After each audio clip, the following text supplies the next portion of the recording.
When I first got the MPC Live II a couple years ago, I really struggled to find a workflow that worked for me. Recently though, I've had a bit of a breakthrough, and now I'm happy to report that the Live II has a clear purpose in my dawless setup. I'll explain what that is toward the end of the video, but first I want to share with you my thoughts on the usefulness of each of the features in case you're considering getting one of these or an MPC One, or perhaps going dawless yourself.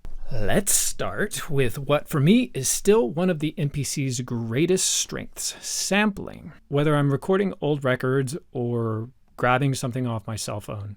The workflow is so fast and tactile. The ability to use the pads to chop up beats as you go, and the knobs to zoom around the waveform makes it at least as fast as doing it on a computer, and certainly more enjoyable. I love the auto sampler. It's allowed me to effectively save patches I build on my synth or the modular that otherwise don't have the option to save presets. The auto sampler lets me build expressive instruments by connecting velocity to multiple parameters and then recording multiple takes for each note range at different velocities. Next, what I find to be one of the MPC's greatest weaknesses, the sequencer, where the sampler makes great use of the knobs and the pads. Composing and arranging ultimately demands menu diving via the touchscreen, and editing notes is super finicky. Also, the step sequencer has a pretty limited view. The whole process is slow and tedious, and there are just so many better hardware options available. I'm a huge fan of the Launchpad Pros, and for a central brain, I prefer the Scorp devices. I've had great success with the Pyramid, and I'm extremely excited for my new Hotbox to arrive someday. Key groups and plugins. I mostly don't use them. Overall, I find the default packs, sounds, and instruments just don't fit my style. And again, I'd rather use other gear better suited for those tasks that have better hands-on control, or just record live instruments. The looper, for me, is pretty useless. So many better options. I love the Boss RC505s so much that I have 2 of them.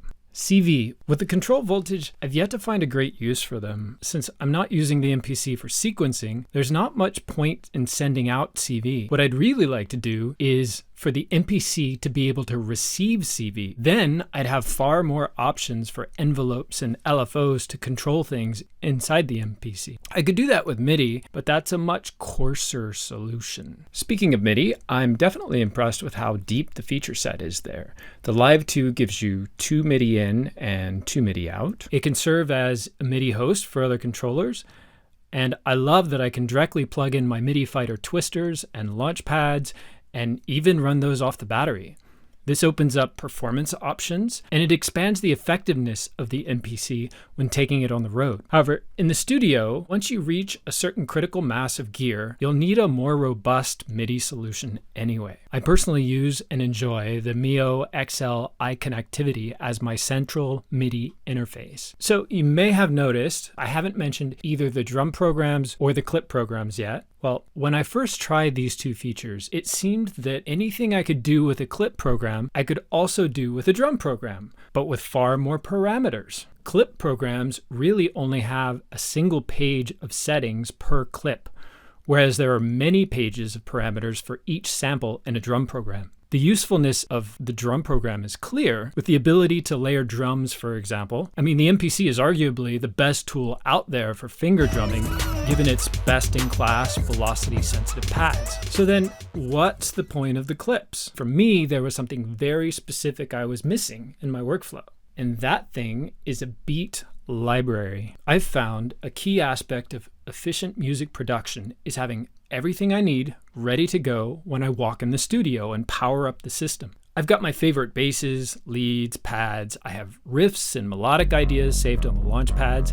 I have Foley and sound effects on the assimilator, which I love, by the way. And while I do have go-to drum and percussion sounds and patterns on the drum machines, I still like to take those further. I like to process them, mangle them, until I have a more interesting, cohesive, usually longer beat.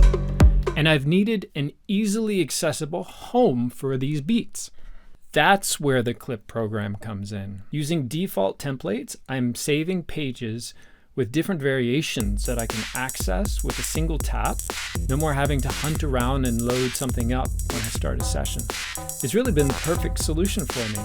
And that's what's working well for me right now. If you have something that's working great for you right now, I'd love to hear that in the comments. And then as a follow-up to this video, I'd suggest checking out this one where I figured out how to get my risers to always sync perfectly with the beat. If you enjoyed this, please show your support by clicking that like button and subscribe to get notified about when these videos drop every week or so. Thanks for watching and good luck with the beats.